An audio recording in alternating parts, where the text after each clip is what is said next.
Croatia, a country with thousands of kilometers of coastline and hundreds of small coastal towns. The question is, should you road trip it? Well, I'm in a car for the first time in about 2.5 months. We're gonna go up coastal Croatia, do some exploring today, and see what we can find. Today we leave from the city of Split, head to the town of Omis, make our way to Brela, and then end our trip in Makarska. We made our way out of Split and had a fairly easy 20-minute drive until we hit our first town of Omis. Well, we just arrived in the town of Omis, and it's this little tiny town in between the coast and these massive cliffs. So we just want to explore small town Croatia, maybe see what some of the differences are, some of the, similarities, all those kinds of things. So we decided to make a quick pit stop for coffee before exploring the town. I couldn't believe it. We were in this cafe, and the guy was just so friendly, and it was instant. Like, everybody kind of instantly knew we weren't from there, and he's like, oh, you should have come here in the summer, and it's even better, and but it's just totally different atmosphere. It's like people are just so friendly, and I just love how it's like still it's very foreign feeling. Like, we just don't feel like we're really anywhere familiar at all. But then you show up and there's people there who speak English, and they're almost happy to, speak English with you. They just want to communicate, say, hey, where are you from? Why are you here? What are you doing? It's a little bit different than Split, that's for sure. Because in Split, like, people just, they are probably just tired of the tourists and just don't really want to give you the time of day as much. I've said that about some other places as well. Like, it's kind of a common thing. Like, I'm kind of used to it by now. But what do you think about it here, babe? Maybe I want to move here instead. Yeah, Jessica's gonna have 20 different places where she wants to move to, I think, by the time we're done. You can definitely tell that it's more of a summer place.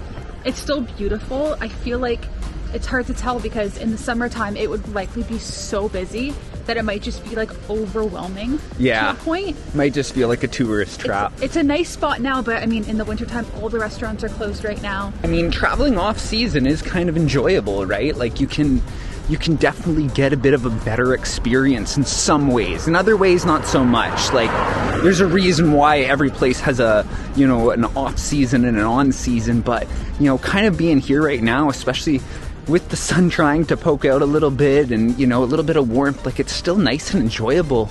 I just like the quiet, the peacefulness, like, it feels very natural, I guess. So at this point, you can probably see pretty much the whole town behind me because we're walking out to the end of this pier, break wall kind of thing.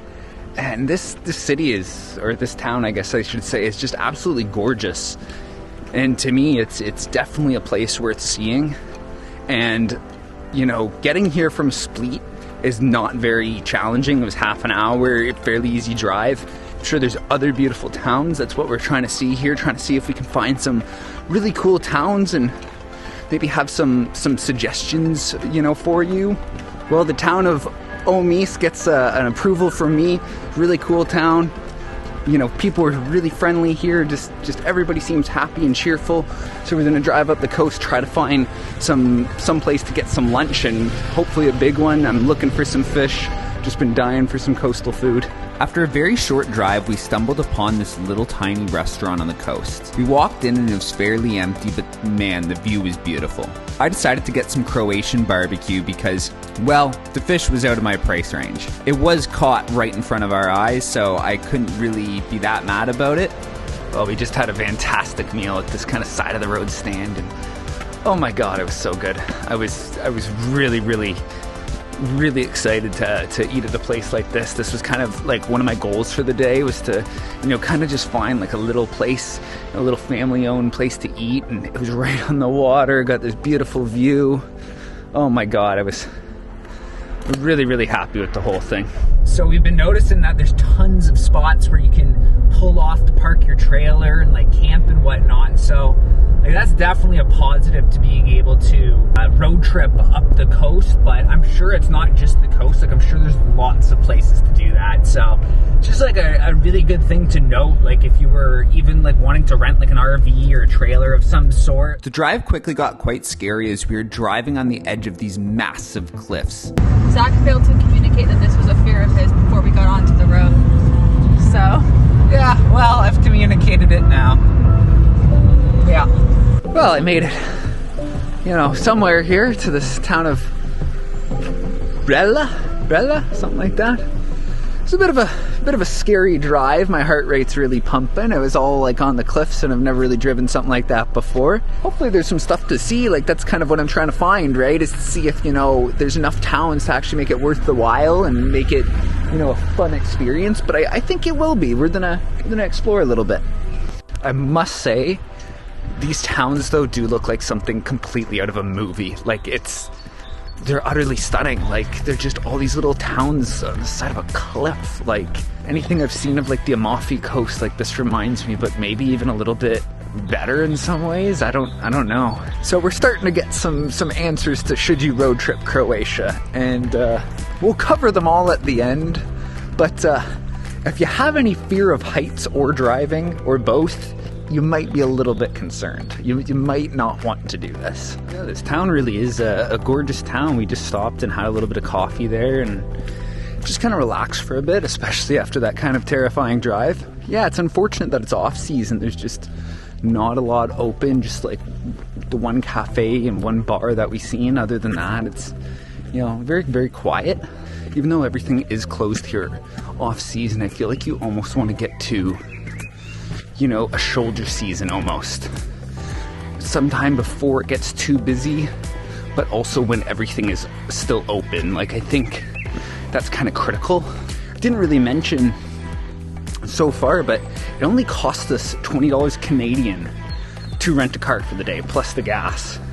And even then, like, judging by the gas stations, like, gas isn't that bad here. I mean, I say that cautiously because it's about €1.70 a litre, which is still, for North American standards, extremely expensive.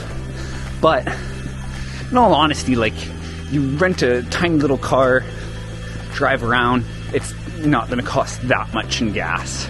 Again, all this is kind of relative. So we're heading on to our final town here, Makarska. It looks to be like our final spot. Like, it's getting a little bit late in the day. We have to have the car back by about 6 p.m. and it's about 3 o'clock right now. So we're about like an hour and a half away from Split. So the time we get there, look around, talk a little bit more about road tripping and whatnot, and then we'll head back to Split. Everything about this is really like close too. Like every town that we went to, it's only been about 15 to 20 minutes to the next cool kind of town. Somewhere actually we're stopping. There's lots of small towns on the way, which is, you know, fantastic, but a lot of them are barely towns. It's not somewhere really worth stopping. So from each point of interest, it seems to be about 15 or 20 minutes, which is really good. Makes it really easy to have like a good day trip, road trip.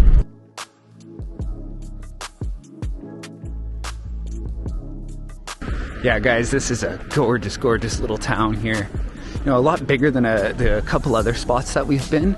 And it really shows, like, there's just a lot more open. It's not really about the tourism as much, so the off-season doesn't seem to be as big of an issue.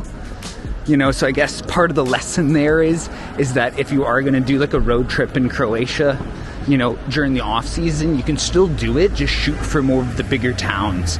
Like, you'll probably kind of save yourself a little bit of grief. My God, guys, that's so cool. Like, they're just selling fish off the side of the boat, like fresh catch. Like, I mean, you can't get any fresher. You buy it right off the boat, you take it home, you cook it. I mean, I couldn't imagine any better fish. Like, I'm kind of just drooling. I wish you're a little closer to home so I could take it with me.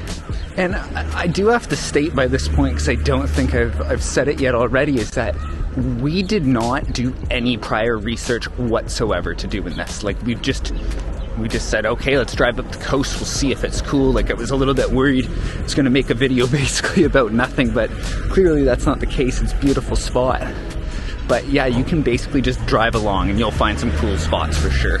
Yeah, another real benefit of this too is that you just don't end up getting the tourist pricing in a lot of these smaller towns. Like, you know, kind of the farther you get from like a Split or Dubrovnik or another big place like that, you're less likely to run into that type of pricing. Like, already we've noticed on a lot of menus just like pricing drop dramatically. Like, for example, a cheap beer in Split was about $3.50 for a Ojuska, I think it's called. Like, there's a couple places now we've stopped in and just seen on the menu, it was like €1.50, €2.50 was like the highest we've seen. So like, you can just tell on that alone. I always think, like, if you really want to know what pricing is like, find something very consistent like beer. We saw the statue on a hill and decided to make our way to it. Yeah, you know, at this point in this road trip today, you know, I've kind of come to the conclusion that it's a little bit easy to be scared of getting outside of the town that you're in, you know, kind of the comfort of wherever you're staying, like your hotel or your Airbnb, your hostel, whatever the case might be. You know, I got really outside of my comfort zone. Never driven in Europe before, and it was a little bit scary, but it's so worth it. Like, this town is absolutely stunning, and I'm just yet again on this trip just gaining so much new perspective. If you're thinking about road tripping Croatia, like, take all these things into account. Like, it might be a little challenging at first, but you quickly get the hang of it. If you're not comfortable with driving, you're probably already not considering something like this, in all fairness.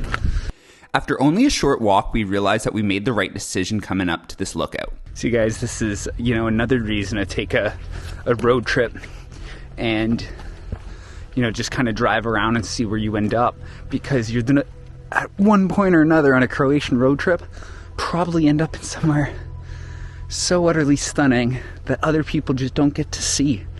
Like, only the locals really know about. Like this is just, it's stunning. Like, it's a beautiful destination, and I didn't even know I was coming here. Like, I mean, I know that may be hard to believe, but if you don't believe me, look at my Annecy video. I'll link it on screen. I commonly just drive randomly, go to random places, see what comes of it. And this is why, like, I just said, okay, let's drive up the coast. I'm sure we'll find something good. And sure enough, it's been a long time since I've been somewhere that has truly just taken my breath away. And this is one of them. It's just shocking. The experience you can have when you get in a car and just see where you end up is novel, shocking, and completely unique to you. It's something I think we all crave out of travel. So, should you road trip Croatia?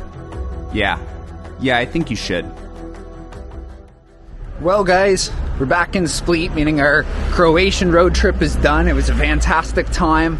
Overall, should you do a Croatian road trip? I personally think you should.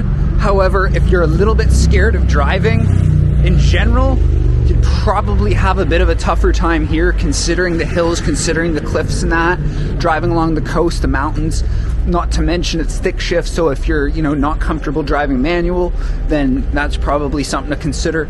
But overall, all these small towns, the people were very friendly, the prices were very good.